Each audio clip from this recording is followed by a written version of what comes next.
Imagine a world where the fight against drugs blurs the lines between law enforcement, military might, and international diplomacy. President Trump's latest decision on handling survivors from a U.S. strike on a suspected drug-laden submarine is stirring exactly that kind of storm. But here's where it gets controversial. By opting to send these individuals back to their home countries instead of facing potential court battles in the U.S., is he sidestepping justice or cleverly navigating a complex legal minefield? Let's dive deeper into this unfolding story and unpack what it means for everyone involved.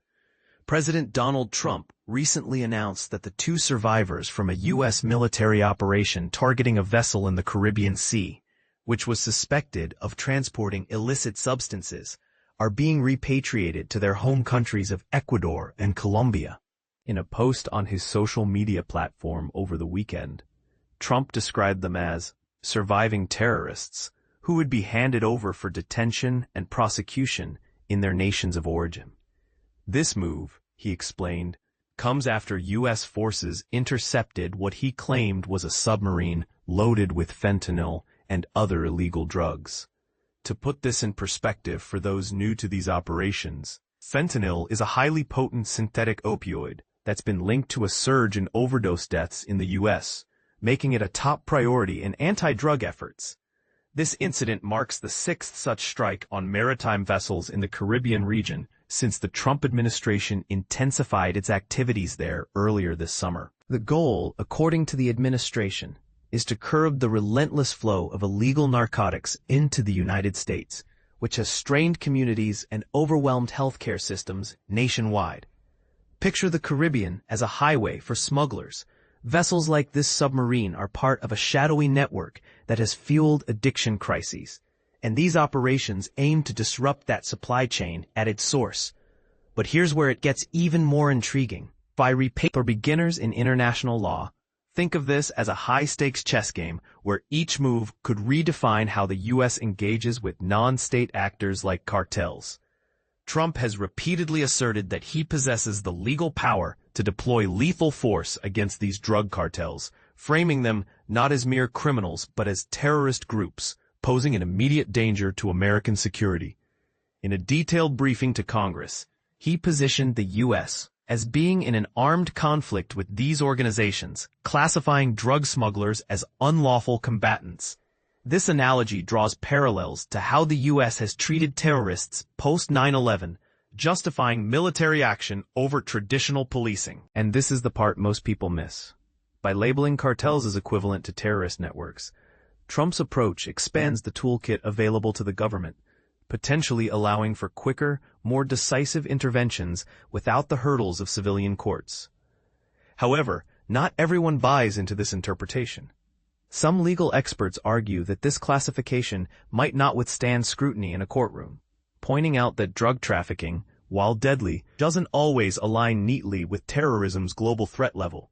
For instance, consider how terrorist acts often involve ideological motivations or mass destruction, whereas cartels are primarily profit-driven. Yet Trump's policy treats them similarly, which could set a precedent for broader military engagements. With limited pushback from lawmakers, who haven't heavily criticized it, and ongoing escalations in the region, it's unclear if anyone would mount a serious challenge to this stance on behalf of the cartels. The presence of survivors from this latest strike could have escalated things, as either individual might have contested their designation as unlawful combatants, potentially forcing a judicial review. By shipping them off to Ecuador and Colombia, the administration keeps the issue confined to foreign jurisdictions, preventing it from spilling into U.S. courts and derailing the broader anti-drug campaign.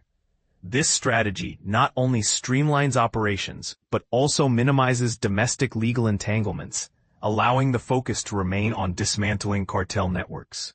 Yet Trump's Caribbean initiatives have heightened tensions across the region, particularly with Venezuela, under its current leadership, whom the U.S. deems illegitimate. Just this week, Trump ramped up the rhetoric by threatening direct actions within Venezuela, acknowledging covert CIA operations already underway, and dispatching B-52 bombers to patrol the coast as a show of force. These developments underscore a broader geopolitical chessboard, where anti-drug efforts intersect with regime challenges, potentially turning the Caribbean into a flashpoint for larger international conflicts.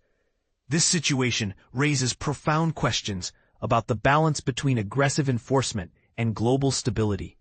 Do you believe equating drug cartels with terrorist organizations is a necessary evolution in the war on drugs, or does it risk overstepping constitutional bounds and alienating allies? Could repatriating suspects to their home countries undermine justice, or is it a pragmatic way to avoid bureaucratic gridlock? And what about the potential for these moves to spark unintended escalations with nations like Venezuela? We'd love to hear your take. Do you support this approach, or do you see it as a slippery slope toward unchecked executive power? Drop your thoughts in the comments below, and let's keep the conversation going.